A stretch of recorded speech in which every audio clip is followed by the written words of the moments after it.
All right, thanks, guys. The Broncos take on the Cardinals, 8:20 Arizona. The Broncos are the 1.5-point favorite. Total was 39.5, up to 40 even. And a complete flip of the lines in this one as Denver opened up as the 1.5-point dog. Now, the Cards have dropped 5 out of 6 games thus far in the year and have shown all the signs of rebuilding. They're scoring just 13 points a game on average, 64 yards on the ground, 156 through the air. Even worse, this Arizona team is scoring just 12 points a game on average in their contests at home. The Cards are winless 0-3 in their games in their home stadium. They've also failed to cover in 5 out of their last 6 games when playing Denver. Now, the Broncos on the other side, it's really tough to kind of figure out who these guys are this season, what their identity is. They're just 2-4 on the season overall, but they do have marquee wins over Seattle and Oakland, while also successfully covering the number against Seattle and the Rams. This Denver offense is also throwing for 264 a game and running for $124 on average. And once again, the Broncos are 5-1 ATS in their last 6 against Arizona, 7-1 straight up in their last 8 taking on the Cards. Now, total-wise, both teams are 4-2 to the under in their 6 games on the season. Arizona's 3-0 to the under in their games at University of Phoenix Stadium. The total stayed under in 4 out of Denver's last 6 games on the road. So with all that said and done, I can't in good conscience put my hard-earned money on the Cards in this spot here. So give me the Denver Broncos -1 after buying the 0.5 point and the under 40 total points in this one. And with that said, I just want to welcome everybody to the show. I got some lines and personal leans out for our NFL Week 7 slate of early games. But before we get into that, I just want to remind you to check me out at patreon.com/BrockPage. And with a documented win percentage of 75% for my last 16 hockey plays on that website, you're costing yourself valuable information each and every day you're not subscribed. Now, memberships begin at just $1.99 a month. There's also plenty of free content there as well. So once again, please feel free to just hit that pause button right now. Open up your browser. All you got to do is check me out at patreon.com/BrockPage. It'll only take you a few seconds. The link should be in the description section below. And if you are a current patron of mine and you are watching me right now, I simply cannot thank you enough. You most certainly make it all worth it. Without any further ado, let's go ahead and take a look at our NFL Week 7 slate of early games and personal leans. All starts Eastern Standard Time. And on deck, we've got Titans-Chargers, 9:30 a.m. at Wembley Stadium in London. The Chargers are the 6.5-point favorite, totals 45. The Chargers are 250 for some money line cash. And at the moment, 67% are leaning toward the Chargers, 74% shaded toward the over. But if you think about it, really tough to tell how these teams are going to react traveling over the pond. And from a handicapping standpoint, you really got to treat it like an away game for both sides. But regardless of location, this Tennessee squad is really banged up right now. 5 guys are questionable for this Sunday. Kenny Vaccaro out 2 to 4 weeks with an elbow. And one thing folks don't think about is just how the treatment of these injuries are affected by the long travel in the different week. So scoring-wise, this Tennessee squad has not been moving the ball really effectively at all this year. Just 14 points on average they're scoring for the season, 13 points a game in their contests away from home. The Titans have also lost 9 out of their last 10 head-to-head matchups with the Chargers. And speaking of the Chargers, nice win and cover yesterday in the city of Cleveland. That's going to put them at 2-0 ATS in their last couple of games. The Chargers are also racking up 29 points a game, 275 yards through the air, and 137 on the ground. The Chargers are also 2-1 in their games away from home, 2-1 ATS in those matchups as well. Now, total-wise, lots of overs between these two teams, 7-3 to the over in these teams' last 10 matchups, depending on where you're shopping at. And I realize that Tennessee really hasn't been racking up the points, but 4 out of their last 5 games with the Chargers did go over the total. And speaking of the Chargers, 5-1 to the over thus far in the season, 3-0 to the over in their games away from home. I really like the Chargers, and I like a lot of points in this one. So give me the LA Chargers -6 after buying the hook, and the over 45 total points in this one. All right, next game, Vikings-Jets, 1 o'clock New York. The Vikings are -3, totals 47. 68% are leaning Minnesota, 55% are leaning over.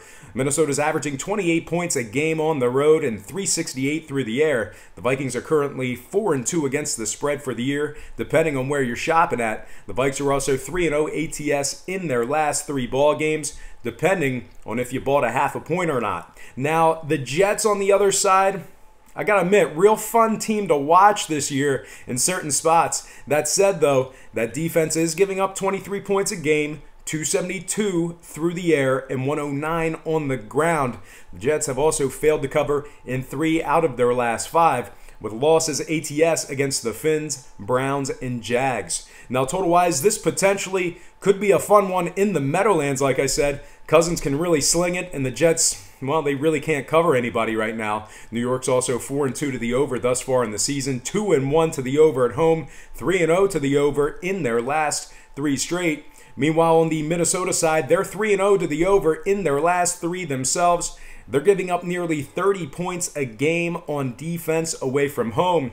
So although I'm riding with the Vikings in this spot here, we might just see a few more points than expected. So with all that said and done, give me the Minnesota Vikings -3 and the over 47 total points in this one. Next game, Browns-Bucks, 1 o'clock Tampa Bay. The Bucks are the 3-point favorite. Total was 47.5 up to 49 flat. 60% are leaning Tampa, 64% are leaning over. Tampa is scoring 28 points a game on average with both Jameis and Fitzpatrick at the helm. The Bucks are also 4-2 against the spread in their last 6 ball games played at Raymond James. They're taking on a Brown squad who, really, if you think about it, still has only 2 wins out of their 6 games straight up for the season. Cleveland's also 0-2 in their couple of games away from home, while also failing to cover in 2 out of their last 3 ball games. Now, total-wise, we could potentially see a whole lot of it in this one. Tampa's averaging 27 a game at home. Defense is giving up 35 points a game on average for the year themselves.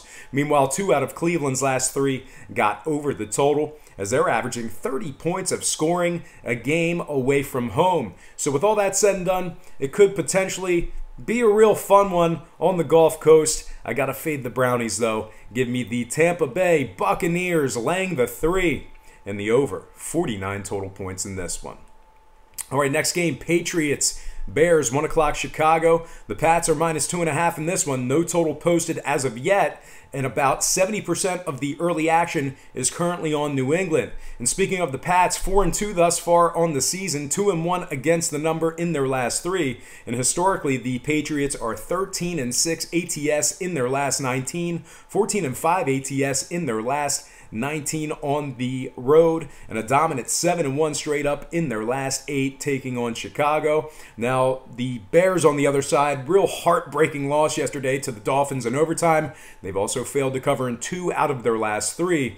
The Bears are going to have their hands full with a very healthy Patriots team coming off 3 straight victories outright. Now, total-wise, 2 out of both teams' last 2 games got over the total, respectively. We're also looking at a record of 4-1 to the over in these teams' last 5 meetings. We're also seeing the Patriots average 29 points of scoring per game, while the Bears, believe it or not, they're putting up 28 themselves. So with all that said and done, once again, we could potentially see some fireworks in this one, despite that really, really good Bears defense. Give me the New England Patriots -2 after buying the half a point and the over whenever that line comes out. All right, next game, Texans-Jags, 1 o'clock Jacksonville. The Jags are the 4.5-point favorite, and this one total was 43 down to 42 even. The Jags are 5-2 ATS in their last 7 at home dating back to last season. They're also giving up a measly 13 points a game on defense at home, while also holding their opponents to just 149 yards passing in that very same category. The Texans on the other side, one of the absolute worst covering teams in the league, 1-5 ATS in their last 6. That Houston defense also finds themselves allowing 27 points a game on average away from home, while also dropping 2 of 3 against the spread in that very same category. Now, total-wise, 4 out of Houston's 6 games on the season did stay under the total, 2-1 to the under in their trio of games when traveling. So with all that said and done, once again, I can't in good conscience place a wager on the Texans to cover a point spread in the spot here, even despite the Jags' struggles. So give me Jacksonville -4 after buying the half a point and the under 42 points in this one. Next game, Panthers-Eagles, 1 o'clock South Philly. The Eagles open 4 now, -3.5. Total was 45 up to 45.5. The Birds are scoring 23 points a game this season, 110 yards on the ground with a banged-up backfield. The Eagles are also 2-1 straight up in their trio of games at Lincoln Financial, along with going 8-4 ATS in their last dozen at home, dating back to last season. The Panthers, on the other side, just 2-5 straight up with the Birds in their last 7 meetings. This Carolina defense is also giving up 151 yards rushing per game away from home, along with allowing 27 points a game when traveling. Now, total-wise, this Philly offense is only averaging 19 points a game at home this season. The Birds are also 3-0 to the under in South Philly, along with going 7-1 to the under in their last 8 at home as well. So with all that said and done, I do think there's incredible value in that half point move toward the Panthers. That'll give us an opportunity to move it down. So with all that said and done, I like the Philadelphia Eagles -3 after buying the hook and the under 45.5 points in this one.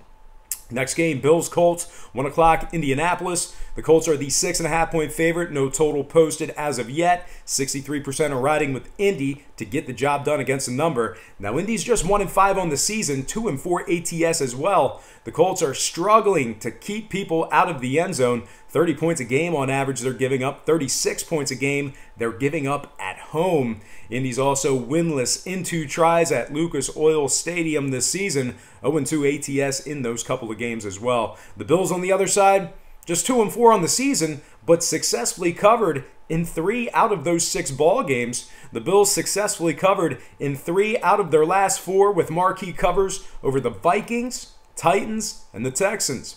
Now, total-wise, really tough to tell where this one's going to open up at. Bunch of overs for Indy, bunch of unders for Buffalo, and as many points as the Colts are giving up at home, they are facing a they're facing a Bills offense scoring just 10 points a game on average on the road.